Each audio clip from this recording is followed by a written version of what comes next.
সর্বশেষ যে লোকটা জান্নাতে যাবে তাকে আল্লাহ তাআলা জাহান্নামের আগুনে পোড়াতে পোড়াতে ছাই বানিয়ে ফেলবে।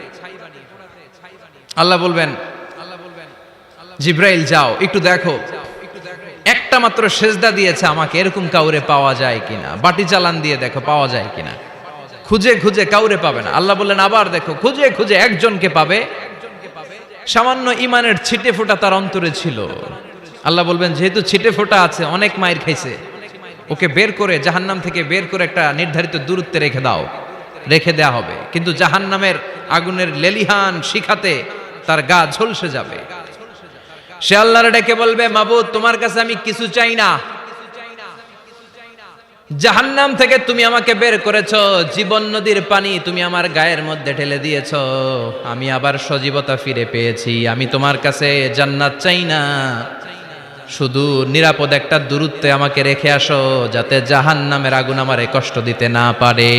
আল্লাহ আমি কিন্তু তোমার কাছে জান্নাত চাই না। কি চাই না?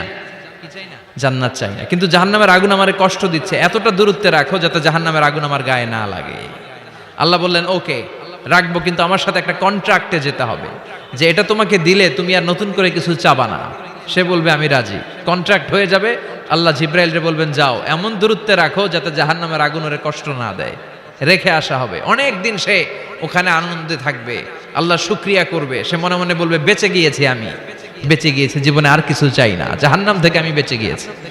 অনেকদিন থাকার পরে মনে মনে ভাববে বাইসা তো গেছি, কিন্তু নতুন করে একটু ট্রাই করে দেখি, জাহান্নামের সৌন্দর্যের দৃশ্য একটু চোখ দিয়ে অবলোকন করা যায় কিনা। সে আল্লাহরে ডেকে বলবে আল্লাহ ইনদি সুআল, আমার একটা ফরিয়াদ আছে। কি ফরিয়াদ?